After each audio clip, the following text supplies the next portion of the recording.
problems. That guy, he just has to touch you once. Shit's going down. He's so different than anybody else in the division. Like, he knocks everybody out. Everybody hits hard. They all hit hard.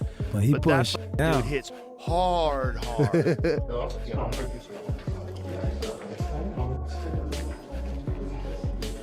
Robert, oh sorry, when you're done. Yeah, so them ones with the eye, Robert. Okay. Yeah. We send it.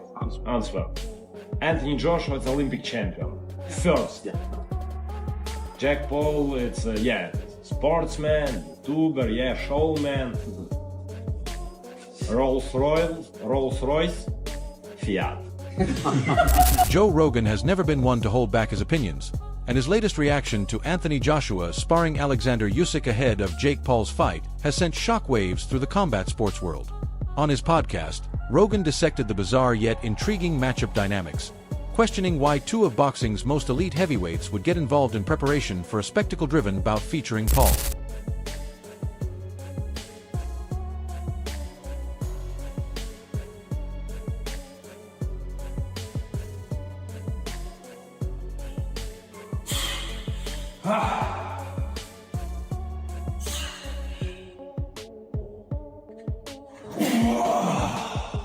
With Rogan blending skepticism, admiration, and his trademark blunt analysis, fans are buzzing about what this unusual training alliance could mean, not just for Jake Paul, but for the entire boxing landscape. Not a chance that AnthonyJoshua is not going to just lose the weight beforehand.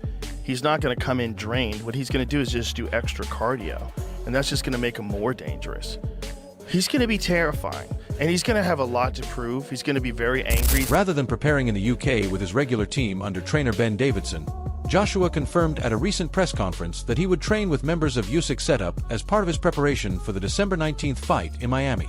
He described the collaboration as phenomenal and challenging, acknowledging the quality and success of Usyk's team without suggesting that the Ukrainian himself was directly sparring with him daily. To find the belief in yourself, not in somebody else's system. You know what I mean? It's like Usyk's team might show him bits and bats of stuff. He doesn't box like Usyk.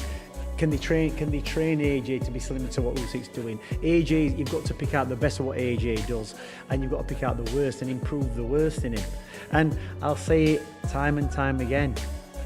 For me, the best trainer he ever had was Robert McCracken. It might not be what people want to hear, but he had him from the stages in the amateurs, from being a young mind, brought him through, guided. He had a good view of what the competition was out there, where to put him, you know, where to maneuver him, when to take fights, when not to take fights. And he'd invested a lot of time in him, Robert McCracken. So it was the payoff. Now when you go to, you know, if AJ came here or he goes to Ben Davison, or you're going to be in for a big payday as a trainer. It's a lot of responsibility to take on. You know, Ben Davis is a good trainer. He's trained AJ for so many fights, brought him back. He'll have got paid handsomely. Everybody wants to train AJ because it's a good payday. So, but sometimes you have to think to yourself, are you capable of training that fighter? You know, people have come to me wanting me to train. I said, to be honest, we're not going to match. You know, but I want to do what I want you to do is not going to work. So I just think AJ is looking for that secret ingredient. Training with seasoned members of Usyk's camp, AnthonyJoshua is refining a wide range of offensive and defensive skills. Observers have pointed out that he is relentlessly focused on improvement. Whether it's enhancing his footwork, sharpening his timing, or polishing his combinations, his training style is deliberate yet flexible, enabling him to test different techniques in a structured environment. The camp also offers sparring partners who replicate authentic fight situations, keeping Joshua alert and prepared. With fight night drawing closer, each session carries added importance for strengthening both his body and his mindset. His training routine underscores his recognition that meticulous preparation and tactical evolution are essential in the sport of boxing. You know, Simon, I think he's at that stage of his career where he's trying to rediscover a little bit of that confidence. He's gone to Oleksandr Usyk, where we're hearing reports he's out there training with Usyk and the team, trying to pick up something, trying to rediscover something. That's very strange, Paul. It is, but it's not unheard of. I've heard of a lot of fighters doing that. You see fighters, obviously, it's the old Rocky movies years ago, but you see a fighter losing to someone, all of a sudden they go in the camp and they start training and do little bits together and become friends or whatever else. I think it'll do Joshua no harm travelling, but as you say, he's a little bit long in the tooth and he's a bit on the back nine rather than the front nine, where that experience would really come into play. But I'm just looking at his record here. He obviously after the Usyk fight, he's come back and he had 3 fights and then the Ngannou demolition Well, yeah, job. Jermaine Franklin, he had Robert Helene, yes, he had Otto Wally, Yeah. and he smashed But he's Ngannou, not- which everyone went hallelujah for, right? Yeah, but he's obviously not in like the BoxRec rankings to see where he is. But the Dubois fight is a fight where what you've just said then, Spencer, like match him right. I felt he was match right with Dubois. That's just my opinion. Just thought obviously I was wrong on that and I was proved wrong, but I felt like Joshua would have and should have came through that, but he obviously didn't. So therefore, it's back to the drawing board and where do you go from there? What do you do from there? Does he keep the same team around him? Does he go and find someone new and try and adapt and add to his repertoire already? And this move at Usyk, I don't know what it'll be, but if he's fighting before Christmas, then he needs to get in shape quick because there's only 8 weeks to go, let's say. Well, my understanding, he's in camp, he's in shape, and just looking to getting out and get back to winning ways is my understanding. That's why they're talking about 8 rounders. Yeah. He wants to sort of go under the radar a little bit, and it's difficult for someone like AnthonyJoshua because he's such Very a much so. commercial commodity. He's always been in shape all the time, hasn't he? Yeah. He always will be in shape. He's never, ever not been... But it's not about his dedicated. physical shape, is it? No one's ever questioned his physical stake. Zach, when I was talking about AnthonyJoshua, and I know that the president of his fan club is here in Spencer, but I talked about the PTSD issue post various fights, whether it be the Oleksandr Usyk or the Daniel Dubois situation. But prior to Daniel Dubois, I always maintained that I felt that despite the performance against Jermaine Franklin, despite the performance against Robert Helenius, which had been blasted out. Though Joshua hasn't been sparring with Usyk regularly, he's immersed himself in the Ukrainian champion's training environment, working with elite coaches who helped Usyk become a 2-time undisputed heavyweight champion and learning insights from their high-level boxing system.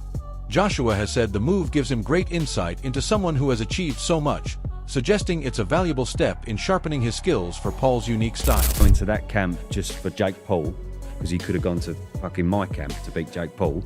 AJ's been in camp with Usyk. Taking it seriously for it to get fucked off at the final minute. What better camp to go join than the master himself? What he's doing is he knows that he's got, 1, maybe 2 years left, maybe 2 years. So he's gone to the Usyk camp. There's motivation behind that, you know what I mean? Yes. You're not going to that camp just for Jake Paul, because he could have gone to fucking my camp to beat Jake Paul. But he's going to that camp for the future of next year, where he could be fighting Dubois, Conor McGregor has weighed in on the Jake Paul versus AnthonyJoshua boxing match with a blunt and cautionary perspective, warning that the bout is very dangerous and that, in his view, it probably shouldn't go ahead at all.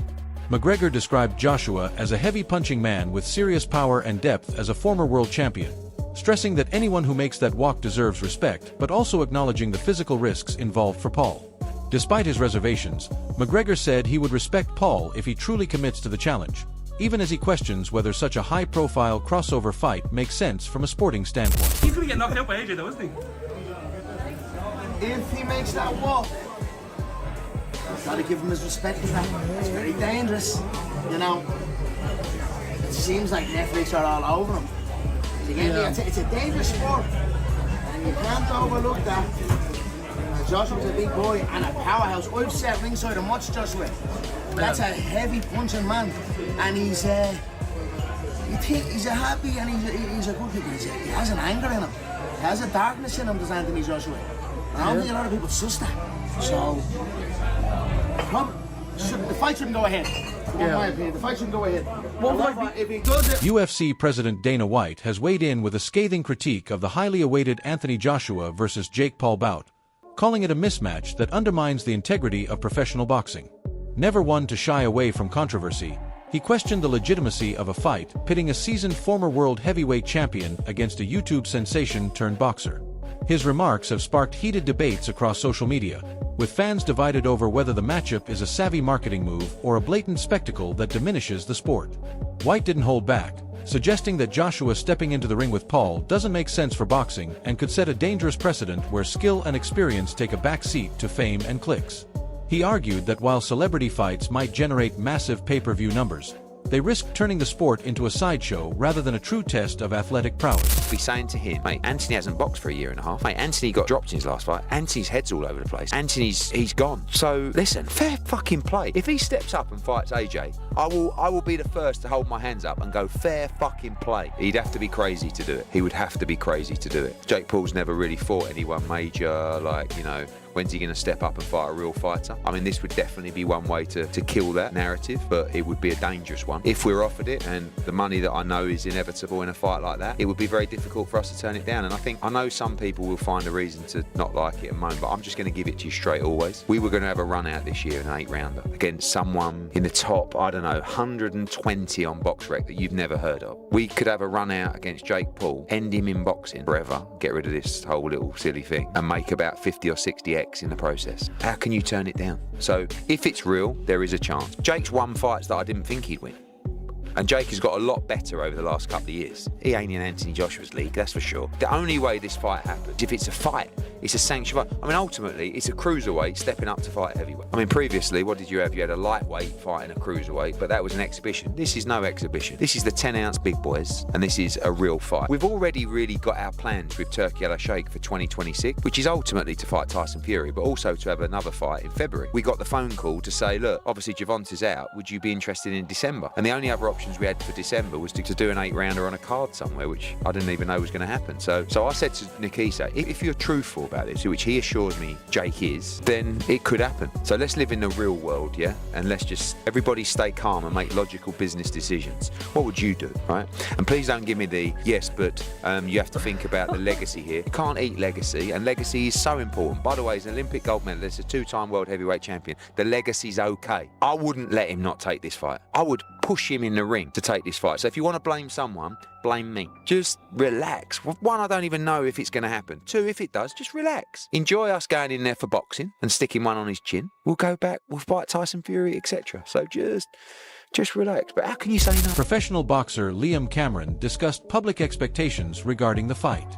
He noted that the majority of spectators anticipate Joshua to dominate given his Olympic pedigree and professional experience. Cameron also acknowledged that some viewers may even take a sense of enjoyment from a lopsided contest, expecting one-sided moments that showcase the skill disparity. This perception, however, adds pressure on Paul to demonstrate adaptability, resilience, and showmanship. Cameron's commentary emphasizes that audience psychology plays a significant role in crossover boxing matches, influencing both how the event is marketed and how fighters approach their performance in the ring.